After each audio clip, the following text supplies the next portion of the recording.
يلا يا نوح هنمشي.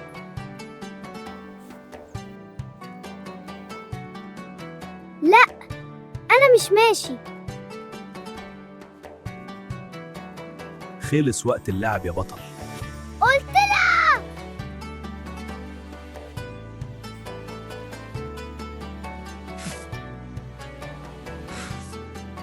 انت زعلان صح؟ كنت عايزة ألعب شوية كمان، بس بابا قال لازم نمشي. الزعل عادي، بس لما صوتنا يعلى اللي قدامنا بيزعل، واحنا كمان بنبقى متضايقين اكتر. يعني أقدر أقول اللي جوايا من غير زعيق؟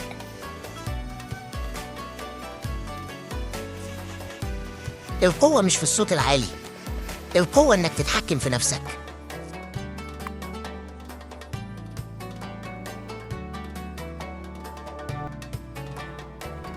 بابا، كنت عايزة ألعب كمان شوية، بس خلاص هنمشي. مبسوط إنك قلتها بهدوء.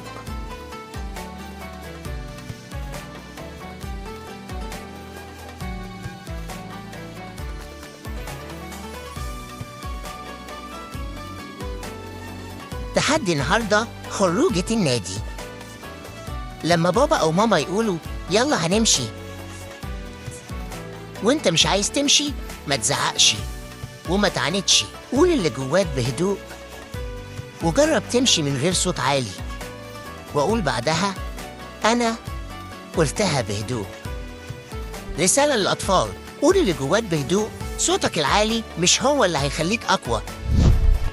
رسالة للأهل: هدوءك قدام انفعال طفلك هو أول درس حقيقي بيتعلمه عن التحكم في نفسه.